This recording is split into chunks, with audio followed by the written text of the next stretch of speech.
Les amis, petite vidéo pour vous aider tout de suite à déterminer quand vous allez tomber sur une page de vente agressive, est-ce que vous devriez passer à l'action et acheter le produit ou pas? Et du coup, par extension, comment se servir de cette information pour juger de si un formateur vaut le coup ou pas? Moi, vous le savez, j'adore la persuasion, le marketing, les pages de copywriting qui donnent vraiment envie. Et quand je tombe moi-même sur des pages de copywriting très bien écrites, où j'arrive pas à décrocher, j'arrive pas à arrêter de lire, je me dis putain c'est incroyable, c'est extraordinaire, c'est dingue, qu'est-ce qu'il a bien écrit sa page, qu'est-ce qu'il est bon, etc. Ça me fascine, ça me passionne. Il y a d'autres personnes en revanche qui ont un rapport bien différent à ce type de marketing que j'essaie d'utiliser. Bon après, jusqu'à certaines limites quand même, et je vais vous parler justement des limites. Mais il y a des gens effectivement qui ont peur de ces pages-là parce que ces pages-là sont destinées à utiliser l'émotion, on va dire même la manipulation. Et il y a des gens qui, en tombant sur ces pages de vente, on va tellement leur promettre monts et merveilles, qui se retrouvent avec un dilemme. Ils se disent, ou bien je n'achète pas le produit, mais du coup j'ai une grosse tension parce que j'ai très peur de rater une opportunité, et tout est fait pour vous donner cette sensation. Ou bien je passe à l'action, mais alors là j'ai peur de me faire scammer. Et moi je vais vous donner mon point de vue sur ces pages-là. Donc déjà, mon petit côté un petit peu psychopathe, mais moi j'adore la manipulation. J'aime justement, comme je vous dis, tomber sur une page, je me dis putain c'est incroyable, comment il va faire en fait pour délivrer sur la promesse. Et en fait c'est là, tout le truc est là. Une page de copywriting, pour moi, une page de vente, pour vous vendre un produit, peut être aussi agressive qu'elle le désire. Même moi, j'essaie de faire les pages les plus, avec les promesses les plus extraordinaires. Mais il y a une condition sine qua non.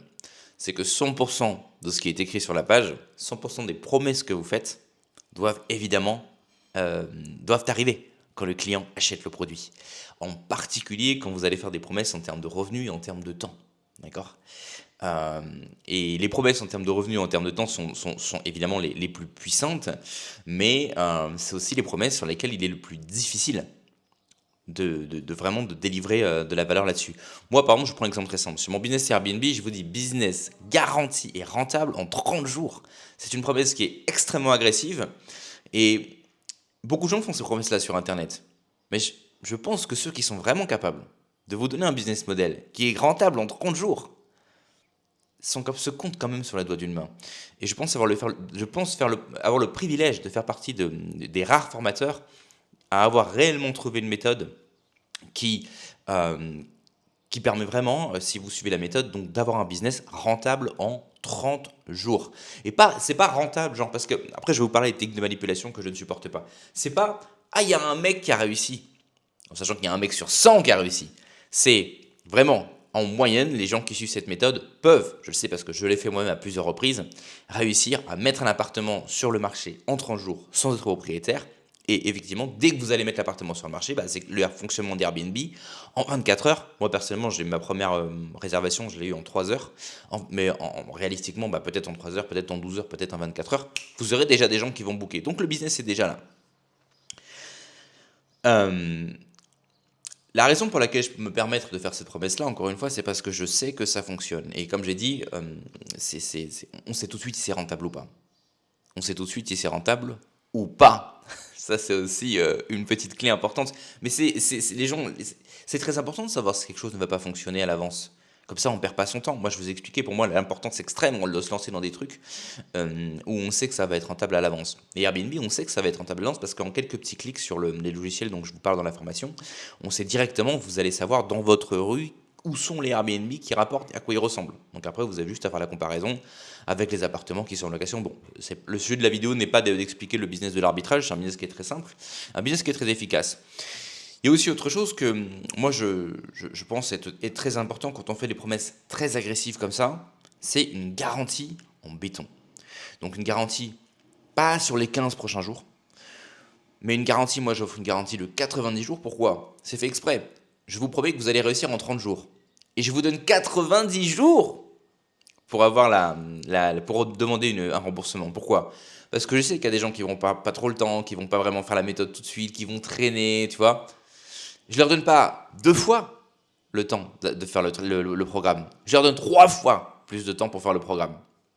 Et honnêtement, si quelqu'un voilà, fait le programme avec moi, il m'envoie des emails, je vois qu'il avance, que il a des difficultés, qu'il met en place le truc, mais que tu vois, le gars est vraiment consistant et que ça fait 95 jours, ça fait 100 jours. Et tu vois, il m'a posé des questions, il a mis en place des trucs, il a essayé. Pour une raison X ou Y, ça n'a pas fonctionné, je vais lui donner son remboursement. Quelqu'un me dit voilà, moi je suis dans une ville où voilà, bah, j'ai fait la méthode que tu m'as donnée, bah, j'ai déterminé que ça n'est pas rentable pour moi parce que dans ma ville il n'y a pas de tourisme. Bon là évidemment ça va pas prendre 120 jours, ça va prendre 5 minutes. Je lui donne son remboursement. Et soit dit en passant, à chaque fois que je vous rembourse, ça me coûte de l'argent. Parce que Stripe prend des frais en fait quand vous achetez la formation. Et quand je vous rembourse, donc je vous rembourse l'intégralité. Mais moi par contre Stripe, comment dirais-je, les frais Stripe que j'ai payés, bah, je continue de les payer. Mais c'est pas grave parce que ça me permet justement, c'est le prix à payer pour pouvoir faire ces promesses quand même un petit peu agressives. D'accord. Donc pour moi il est très important lorsqu'on va faire des promesses agressives à ses clients de pouvoir vraiment délivrer sur la promesse. Ça c'est clé. Et non seulement de pouvoir délivrer sur la promesse, mais de pouvoir délivrer sur la promesse, pas uniquement d'une manière technique. Je vais vous prendre quelques exemples. Il y a des gens qui sont des experts à créer des phrases, à créer des promesses, où ça vous donne l'impression de quelque chose. Comment pourrais-je trouver un exemple là-dessus Je sais pas moi. J'ai pas d'exemple qui me viennent en tête. J'aurais dû préparer des exemples avant de lancer la vidéo. Mais en lisant la phrase, ça va vous donner une idée. Mais en fait, si vous lisez vraiment les mots, techniquement, la phrase peut être interprétée de diverses manières différentes. Le formateur sait très bien quand vous allez lire la phrase comment vous allez l'interpréter. Mais quand vous allez revenir le voir et lui dire « Ah toi, j'ai acheté ton truc, ça n'a pas donné les résultats escomptés », il va vous dire « Attention, regarde bien ce que j'avais écrit. C'est pas ce que tu croyais. Si tu regardes techniquement ma phrase, la promesse est accomplie. » Mais évidemment, même si techniquement la promesse est accomplie, fondamentalement elle ne l'est pas. C'est-à-dire que le message qui était envoyé n'a pas été réellement accompli. Et le client se retrouve dans une situation où effectivement bah, il est bloqué puisque techniquement s'il regarde bien les termes de la phrase, chaque mot, et ben en fait c'est vrai, ça a été accompli, mais la façon dont il a interprété la phrase, et la phrase était faite pour être interprétée d'une certaine manière, et ben la promesse n'est pas accomplie. Il y a une deuxième chose aussi qui me gêne beaucoup, c'est quand le formateur va pas faire de promesses directes, mais va faire des promesses indirectes. Et typiquement, il va utiliser des avis clients. Des avis clients qui sont faux dans la majorité du temps. Quand vous voyez des avis clients qui sont vraiment, encore une fois, mirobolants, qui sont extraordinaires, il y a toutes les chances que ces avis clients soient faux, les amis.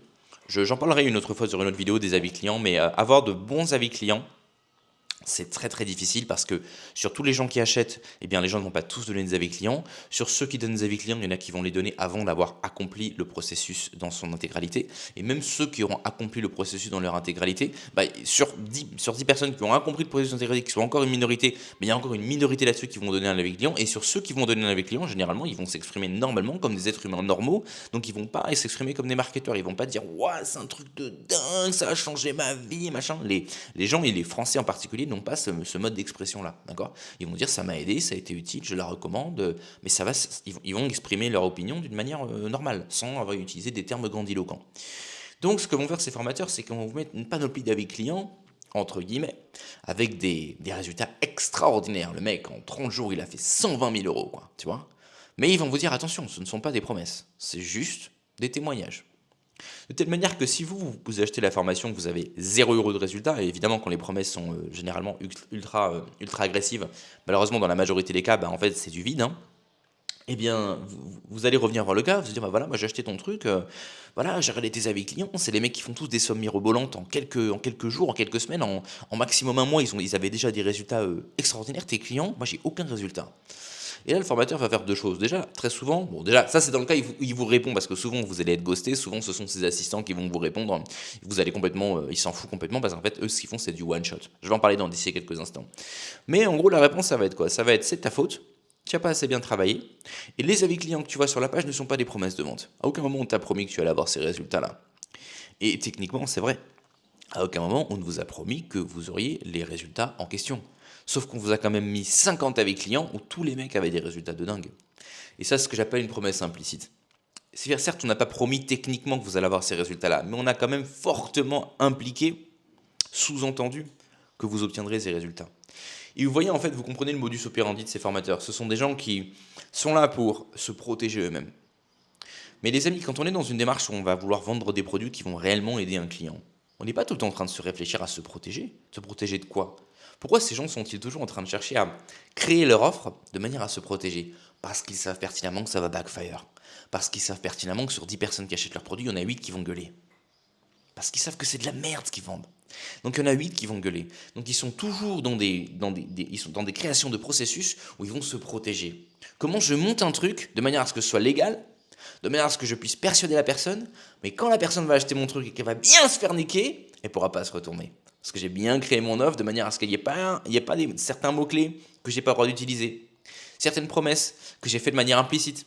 Certaines promesses qui ont donné une certaine image de mon produit et qui techniquement vont se réaliser, mais je sais qu'en réalité ça va pas être ce à quoi le client s'attendait. Ce sont des gens qui sont systématiquement en train de montrer des systèmes pour se protéger de leurs clients.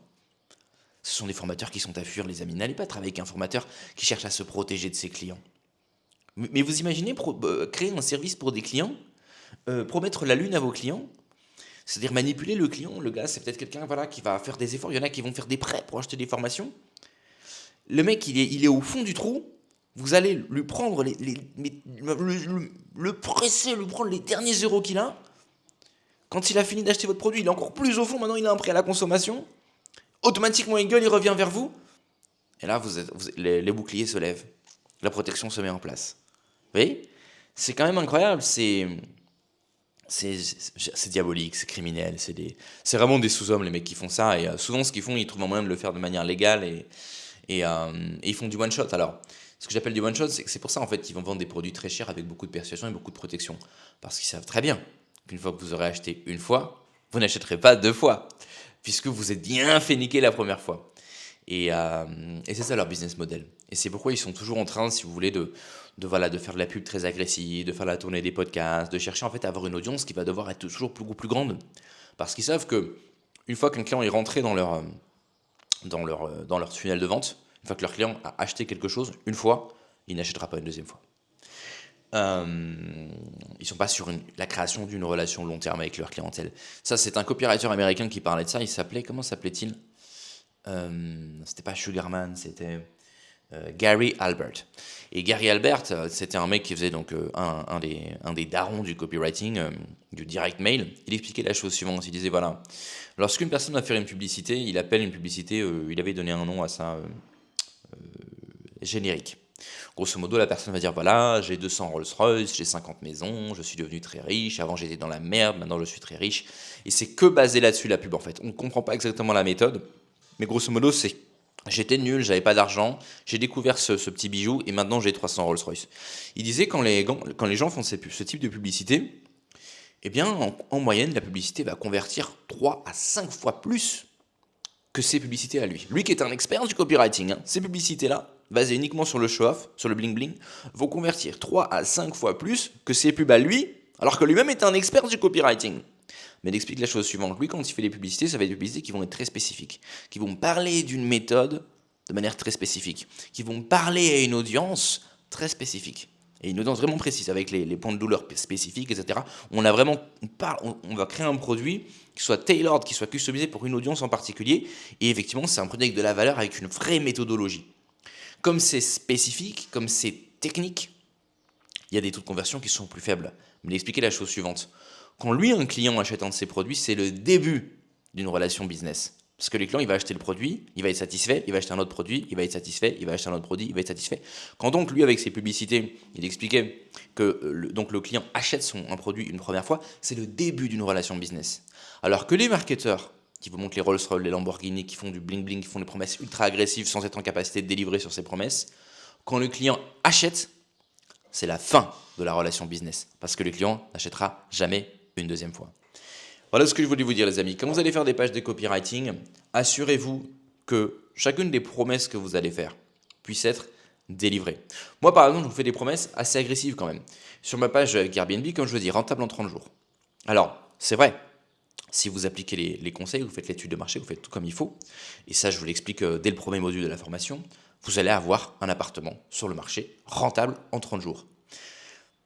Ce que je vous ai souvent dit, j'insiste pas trop dessus parce que je sais que ça va moins faire vendre, mais je vais quand même le dire. Le petit truc, c'est que généralement, on ne pourra pas vivre avec simplement un appartement sur Airbnb.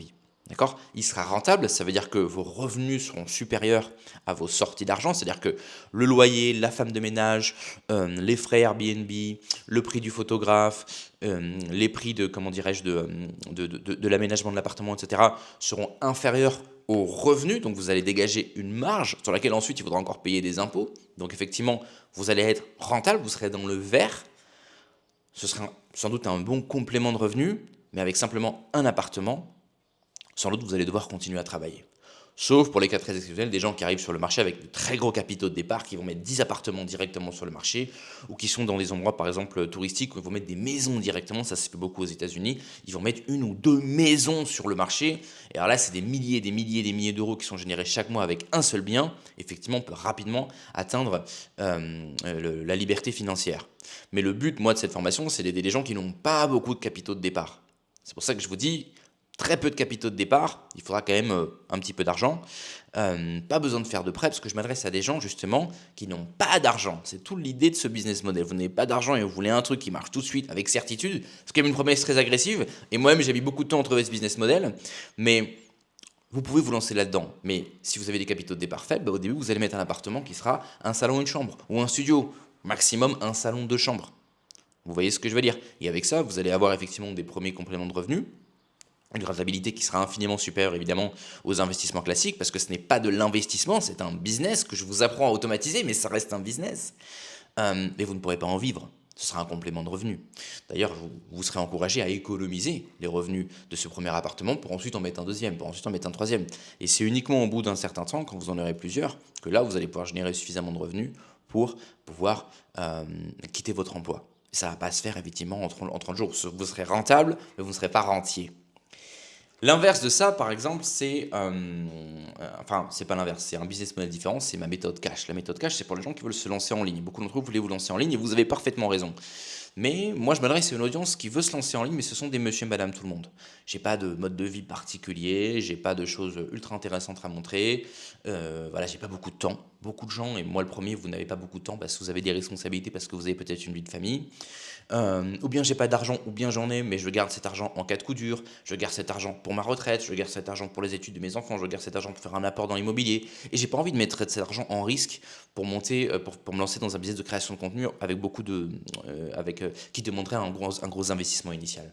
Donc j'ai pas d'argent, ou j'en ai mais je veux pas l'utiliser, j'ai pas le temps et je sais pas de quoi parler, et je suis monsieur, madame tout le monde. Aucun problème, la méthode cash est parfaitement adaptée pour vous. Et même, dire que ça, la méthode cash vous promet de vous permettre de monter un business en un week-end, quand même extraordinaire comme promesse. Et c'est vrai, en un week-end, vous connaîtrez, vous aurez toutes les étapes pour récupérer une audience, créer un concept, récupérer une audience, proposer une solution gratuite à cette audience pour récupérer des prospects, et après, pitcher un produit à ces prospects. Et dans la méthode cash, je vous fais un petit teasing, le produit que je vous recommande, c'est le coaching. Pourquoi? Parce que comme vous n'avez pas le temps, le coaching, c'est idéal puisque vous n'avez pas besoin de créer une formation. D'accord? Mais évidemment, les amis, que si le business, vous allez le créer en un week-end, vous n'allez pas faire votre première vente en un week-end. D'accord? Ça va vraiment être l'idée, ça va être de créer un framework minimaliste pour que vous puissiez tenir sur la durée, parce que c'est un marathon, ce n'est pas un sprint. Donc vous voyez comme il est possible de faire des promesses assez alléchantes et de délivrer sur cette promesse. En plus, la méthode cash, elle est gratuite. Mais Airbnb, par exemple, j'estime que ma promesse est quand même assez effectivement bluffante, mais je suis capable de délivrer sur cette promesse. Et je suis capable, si des gens achètent et se disent que finalement c'est pas rentable pour leur ville ou de leur endroit, ou finalement je sais pas moi, ils regardent tout le contenu de la formation et ils se disent c'est pas pour moi, il n'y a pas de problème, c'est remboursé. Et c'est ce qui me permet aussi d'avoir ma conscience tranquille quand je fais ces promesses là, parce que je sais que je peux délivrer sur ces promesses, et deux, je sais que si malgré tout le client n'est pas content, c'est un remboursement sans poser de questions. Vous voyez, je pense que plus on va vouloir être agressif dans ces promesses de vente, plus on va devoir être performant sur le produit qui est derrière, et surtout sur la garantie qui est derrière. D'accord? Les gens qui font des promesses de vente énormissimes pour pouvoir presser le citron un maximum et ensuite dire au client ah je t'ai bien niqué, allez dégage, c'est même pas la peine. D'ailleurs, je regrette de ne pas être en capacité d'interviewer ce jeune. J'avais fait une vidéo les amis, c'était un petit peu un bait, hein, comment je suis devenu multimillionnaire, gagner 50 000 euros par jour grâce à Yomi Denzel. Allez checker ma vidéo, elle est superbe.